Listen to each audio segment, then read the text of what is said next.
بسم اللہ الرحمن الرحیم۔ السلام علیکم دوستوں، میں ہوں صبوحی عثمان اور آپ دیکھ رہے ہیں صبوحی کا پاکستان۔ اچھا دوستوں، جیسے کہ ہم کافی دنوں سے اس چیز پر ویڈیوز بھی بنا رہے ہیں، رپورٹنگ بھی کر رہے ہیں سیلاب زدگان کے حوالے سے۔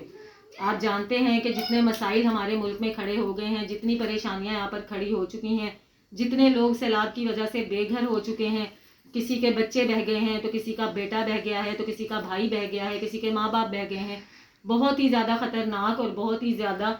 جو ہے، میں کیا کہوں اس کو، عجیب و غریب قسم کی سچویشن پاکستان میں جاری ہے، اور ابھی مزید بارشیں ہونا شروع ہو گئی ہیں اور مزید زیادہ جو ہے سیلاب آنے کے خطرات ہیں بھی اور آ بھی گیا ہے۔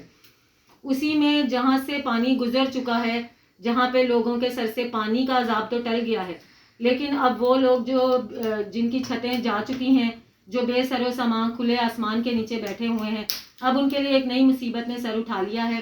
اس طرح سے رہنے کی وجہ سے وہاں پر بیماریوں نے اپنا سر اٹھا لیا ہے۔ بہت ہی خطرناک قسم کی بیماریاں پھوٹنا شروع ہو گئی ہیں، جن میں سب سے زیادہ گیسٹرو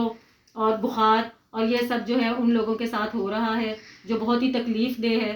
میں گورنمنٹ سے اپیل کرتی ہوں کہ وہاں پر کیمپس لگائے جائیں، وہاں پہ ڈاکٹر حضرات کو بھیجا جائے تاکہ جتنی زیادہ ہو سکتا ہے ان لوگوں کی صحت کی طرف کم از کم، جو لوگ بچ گئے ہیں، جو لوگ ابھی بیچارے جو ہیں ہم دیکھ رہے ہیں ان کو جتنی پریشانیوں کا وہ شکار ہیں، ان کے پاس کوئی نہ کوئی معالج ہو تاکہ وہ اپنا بر وقت علاج کر سکیں، ورنہ یہ نہ ہو کہ سیلاب کے ویسے ہی سیلاب میں وہ اپنا بہت کچھ کھو چکے ہیں، اب ان کے پاس زندگی اور صحت کے سوائے کچھ نہیں ہے۔ تو آپ کی بہت مہربانی ہوگی، ان لوگوں کی مدد کریں، وہاں پر کیمپس لگائیں، وہاں پر دوائیں پہنچائیں بر وقت، گیسٹرو کے لیے، بخار کے لیے، پیٹ کے بہت شدید امراض وہاں پر پھوٹ چکے ہیں جہاں تک مجھے پتہ چلا ہے، اور مزید جو ہم سیلاب سے تباہ کاریاں ہمارے ملک میں ہو رہی ہیں اس کے لیے جتنا جو کچھ ہو سکتا ہے، جتنی امداد ہو سکتی ہے، ہم سب کو بھی چاہیے، گورنمنٹ کو بھی چاہیے ان لوگوں کے لیے کریں، اور دعائیں تو ہر وقت ہیں ہی، وہ بھی میں آپ لوگوں سے کہوں گی کہ جتنی زیادہ ہو سکتا ہے پاکستان کے لیے دعا کریں کہ اللہ تعالیٰ اس مشکل وقت سے ہم لوگوں کو نکالے۔ جن لوگوں کا بہت کچھ